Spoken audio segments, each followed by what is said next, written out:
Welcome to the Joyful Mate podcast. Join your joyful journey, mentor Anthony Hartcher, as we explore the path to inner joy and fulfillment. Each episode, we dive into the science of happiness, share personal insights, and invite you to be part of this interactive book writing adventure. Let's embark on this journey together. Let's make it happiness part of your everyday. Enjoy season 2. And note the improvements on season 1, improved audio quality, making progress towards my happiness goal of book writing adventures. Welcome back to another recording of Joyful Mate, my journey to writing a book. Thank you for joining me. We're recording episode 10, and episode 10 is on the expectation trap.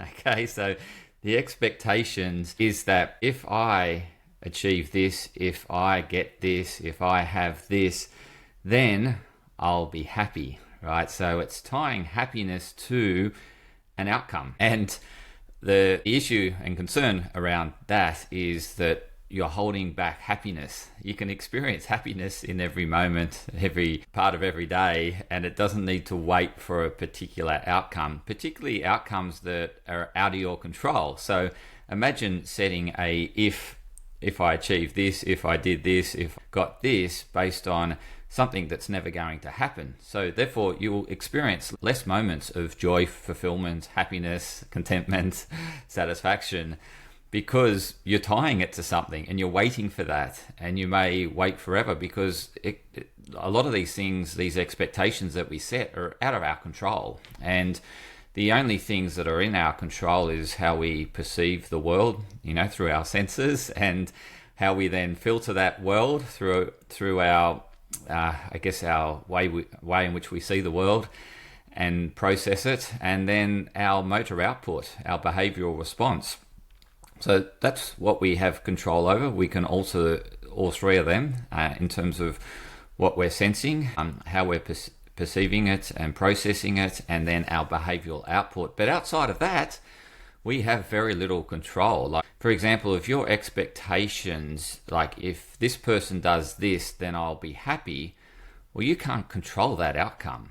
That person may not do it the way you want them exactly to do it. And so therefore, your happiness is external and dependent on others, or it could be dependent on something, you acquiring something. If I get this something, car, whether it be a dress or whatever it may be, then that will bring me happiness. And you're waiting, and therefore you lose spontaneity and momentarily happiness because you're tying it to an outcome that is somewhat out of your control.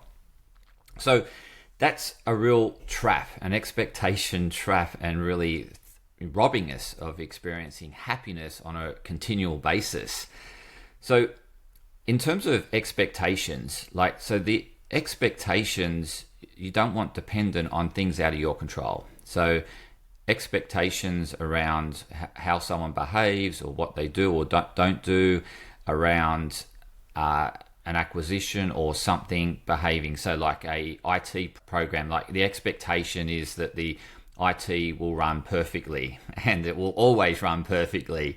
And that, is my expectation. And when it doesn't run perfectly, you experience the opposite to joy and happiness. You experience that sense of disappointment and depressed feelings and sadness because it didn't meet your expectations. Whereas if you just allow things to be, like IT to do IT things like it does, it sometimes doesn't work. And so not having these unrealistic expectations on something or unrealistic expectations on someone. So this person, if that they behave this way, then that will bring me happiness. If they do this for me, that will bring me happiness. And so you're always looking for that person to do that or give you that, and you're waiting upon that moment. And that could be a long wait. It could be a long gap, and you're focusing on the gap between, and they may do the opposite behavior. And then you're experiencing the opposite to happiness and inner joy, which is that unfulfilled sense, that sense of disappointment, sadness, because they haven't done it. They've done the opposite to what you wanted.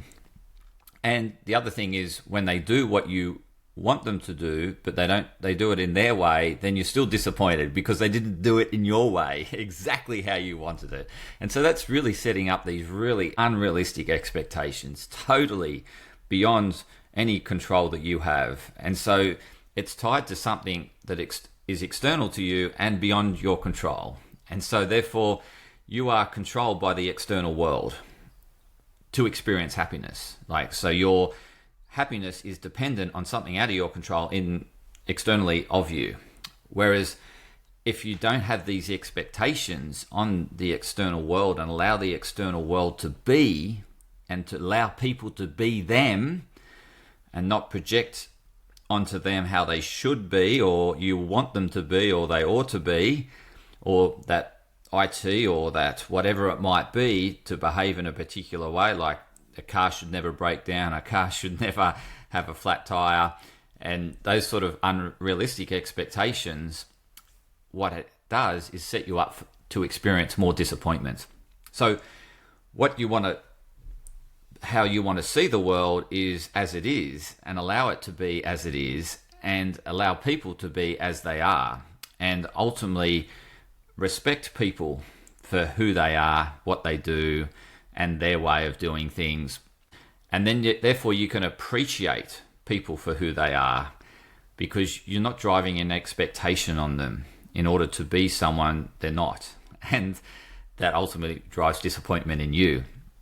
Whereas if you allow them to be them, then you can appreciate them for who they are, and you can appreciate their way of giving love to you, and you can see that and you acknowledge that, and they do it in their unique way, their special way, and that way you can experience more moments of fulfillment, inner joy, happiness as the day goes on, as opposed to it being dependent on something that may not happen or ever happen. And therefore you've got this void between when you last experience happiness and that you'll next experience happiness.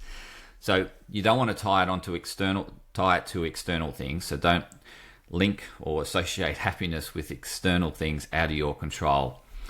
Ultimately, you want to focus within what you can control, and the expectations you set should be on yourself, but not unrealistic expectations. So, for example, you want to set goals, and obviously you're going to feel more fulfilled once you achieve that goal, but also set progressive milestones so that you can recognize the progress towards that goal and be aware that you're moving in the right direction.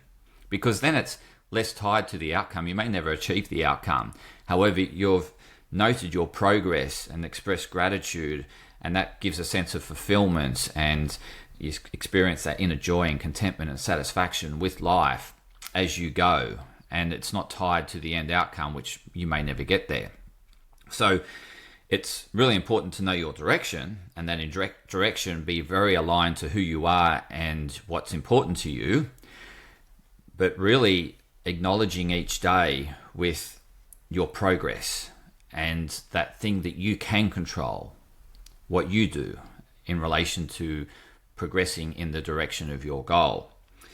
Now, this brings me to a point that I think, you want to start each day with an intention of what you want to achieve that is taking you towards your bigger goal, but it's what you can achieve in that day, okay? And that's what you're focused on. And so there's a gap between you want to achieve that and accomplish that within a day, which has got to be realistic, that it can be achieved within a day. And therefore, you have that gap which drives an inner drive towards achieving that. But then you want to allow the reflection time to close it out and to acknowledge, yes, I accomplished that. Fantastic. I feel fulfilled today. I'm experiencing this moment of joy and inner happiness because I achieved what I set out to achieve, which was totally within my control, and it had a realistic expectation. Like I could actually achieve it that day. It wasn't unrealistic. So if you constantly set unrealistic objectives, then each day you're going to feel that unfulfillment, that you're not progressing. So set really realistic expectations, you might want to start lower. And what you'll find is you way out achieve or overachieve that objective. That brings a sense of, yes, I overachieved the objective. You feel more satisfied. However, you get a better idea of what you can achieve in a day, and you're acknowledging that achievement each day, but you're probably allowing the benchmark to go a little bit higher, but it's not massively high so that it's unachievable. So I think start with what's achievable and probably a lower expectation. That way you can build momentum. You're not focusing on the void all the time and feeling unfulfilled and dissatisfied and disappointed, and that drives that reverse momentum that you think, what's the point? I'm never going to achieve this because I can't even achieve this in a day. So you want to set realistic expectations in that day. However, lower the bar a bit so that you build that momentum, and then you can start extending that bar. But it's based on what's realistic in terms of what you know you can achieve, but you're just extending yourself each day. And then it's making sure you have that intention at the start of the day. And so you're working towards something, and that way that's going to bring those neurotransmitters that are going to essentially be abundant in that pursuit of what's really deeply meaningful to you in that day. And so you're going to experience, a surge in dopamine, a surge in serotonin, oxytocin, all these things that are going to drive you that day. And then at the end of the day, you're going to acknowledge it and express appreciation. So you're going to put closure to it. So you're not going to then focus on, I've achieved that, but I'm so far away from the end outcome, which is years away. So for me, like with my book writing, that end outcome could be years away, and I may never publish a book, right? But what I'm focusing on is my progressive action each day. And did I achieve what I set out to achieve at the beginning of each day? I am setting lower expectations each day, but I'm increasing the bar each day and then I'm closing out each day to say, yes, I closed that gap. I feel satisfied, fulfilled, and I feel that it was a day I accomplished something. And it's got no comparison to anyone.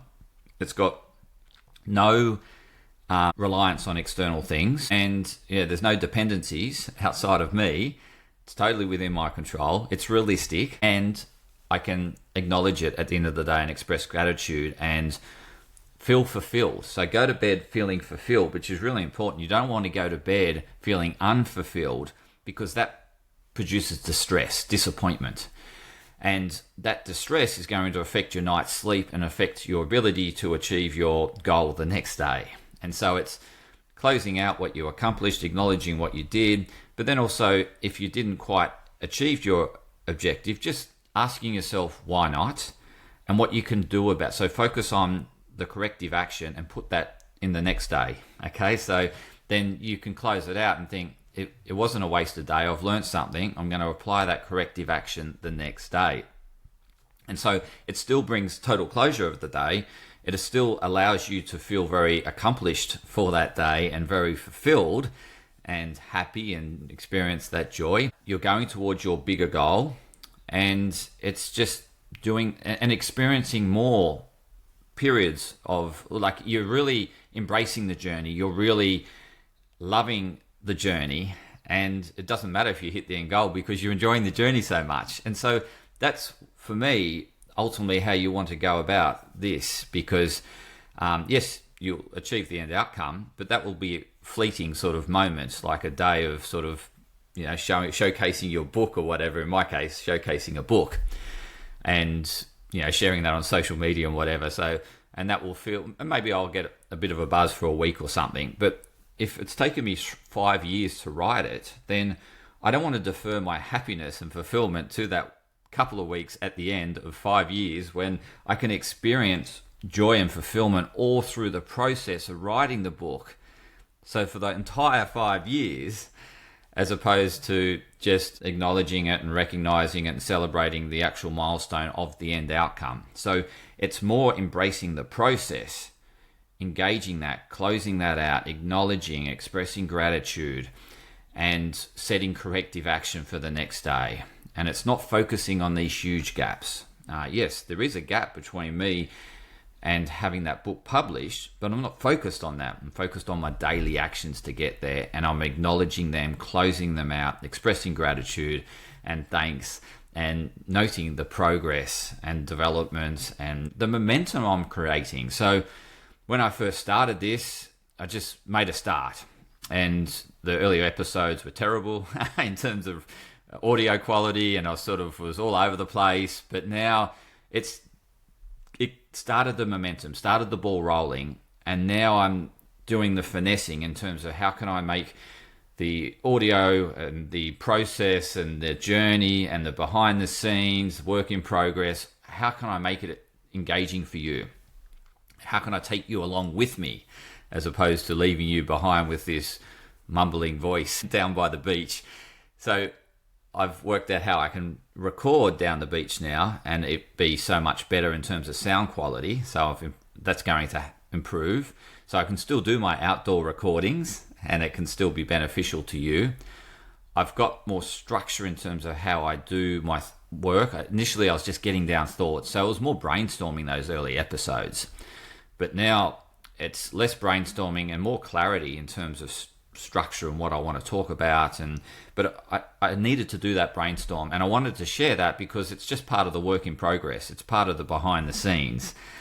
And this is you embracing your behind the scenes and work in progress and enjoying the momentum and the journey. And what I found by doing that initial brainstorm and just launching into it, acknowledging it, is that it's just built this unstoppable momentum so that I'm just really enjoying the recordings. Outside the recordings, I'm reflecting and expanding my conscious awareness on happiness and what it incorporates, and then developing my framework around it. So that's happening behind the scenes as well, which I'll share some notes. Maybe I'll share some notes, post some notes about. This is probably a good idea. I can do some posts in terms of the notes I'm taking about how I'm creating structure for the book. So it's gone from brainstorming, a big sort of divergence approach, and I'm providing some sort of convergence, but it's still divergent, it's still open. I've taken some notes here in terms of how I maybe want to make it simple for the reader so that they can follow, such as, the companions of happiness and the thieves of happiness. I'm going to sort of maybe divide it into those two areas. And then I'm going to interview people because, as I've acknowledged on an earlier episode, that happiness is very individualized. And so there's broad brush definitions, but they're just a whole lot of words, right? And ultimately, this isn't about saying that if you do this, you'll be happy. It's about guiding you and directing you to find your happiness. So it's got nothing to do with me. You listen to these episodes and you're going to be happy. It's got everything to do with the guidance and the direction I'm providing, but you've got to find it in your unique way because you're special and unique. So I'm going to interview others. It's going to be all sorts of interviews with anyone because anyone can talk about what makes them happy. And I'm going to collate a whole lot of information in terms of these conversations. It will expand my conscious awareness on happiness as well because I'll see it through other people's eyes. So yeah, I'm going to start doing some interviews. So beyond this, I think this is episode 11, memory, that you'll start to have these interviews and you'll hear from others about happiness and what it is for them and what it's not. So it won't be just me, but I'm obviously going to continue to share my insights. This is how I'm writing the book, through sharing my insights. So thank you once again for listening to this episode. And as I close out this episode, I just wanted you to reflect on, don't allow the expectations and don't allow those expectations that are tied to external things to dictate your happiness. You want to dictate your happiness and you want to experience it more often than not. So don't have it tied to something in the future that's well beyond you, because you're going to wait for a long time and you're going to think that life's tough and a struggle. Whereas if you constantly acknowledge your progress, be grateful, thankful, and really enjoy and embrace that journey and allow it to unfold. And it's not, so when I say allow it to unfold, that's going with the flow. It really is, because all sorts of things are going to happen to me along this book writing adventure that are going to somewhat throw me off course, and I've got to get back on course. And so I don't think this is going to be, and I know this is not going to be a linear process. It's going to be an up and down process. So, and that's why I'm sharing it, the behind the scenes, so that you can understand that with any realization of a big goal is that there's a process behind it, and there's a lot of work in progress and a lot of behind the scenes. And so this is why I'm sharing this, so that you can go on your journey and achieve goals, but in the process of achieving the goals, you can feel contentment and satisfaction along the way, as opposed to just tying it to that end outcome and only experiencing a short period of happiness. And then, so don't focus on the gap. Focus on that incremental progress that's taking you in the direction of fulfilling that gap, acknowledging your wins, and certainly being realistic in terms of your expectations about what you can achieve. And then just gradually, incrementally lifting the bar. Don't try to be a hero. So that's it for episode 11. Thank you for tuning in. Please share it with others that would find value, and continue along your happy adventure. Thank you.